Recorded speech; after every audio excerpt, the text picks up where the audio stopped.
Tonight, a stranger enters the Thames, the Artemis, bound for London.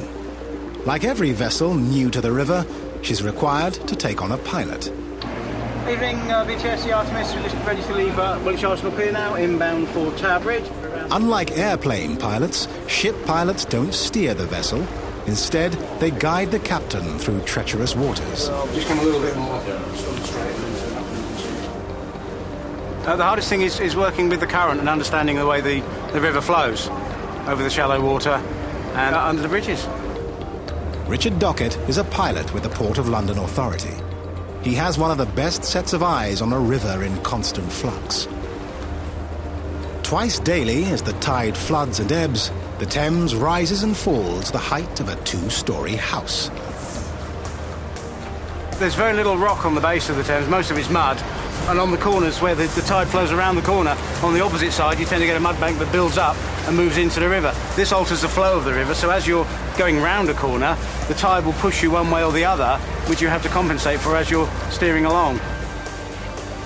Tonight, Dockett must compensate for more than tide. Dead ahead, Tower Bridge.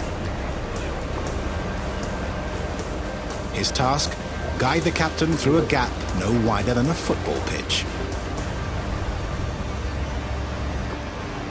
For such a tricky maneuver, two sets of eyes are better than one. Like the river pilot, Charlie Harrison also choreographs the movement of tons of steel. Tower Bridge radio, Artemis. Sally Barge Will, this is Tower Bridge radio, over. Just cracking the bridge now, Gerald. A full lift is 86 degrees, not quite the 90 degrees, but that takes about 90 seconds to achieve that lift. Each of the bridge's two decks weighs 1,000 tons. To raise them, energy is stored in 6 huge hydraulic accumulators, originally powered by steam, now by electricity. When the energy is released, it's open sesame. Tower Bridge, good evening again. We're just round Wapping Nest now, approaching you at slow speed. We'll be ready for you. Tower Bridge out. Okay, thank you. Bridge ready. On the Artemis, pilot Richard Dockett braces for the unexpected. For 11 months of the year, nothing much will happen in the way of emergencies. But as I said, there is that one time, and in a couple of seconds, everything can suddenly change very quickly. And then suddenly you have to concentrate and focus and very quickly decide what you're going to do and do it. Tonight, concentration averts disaster.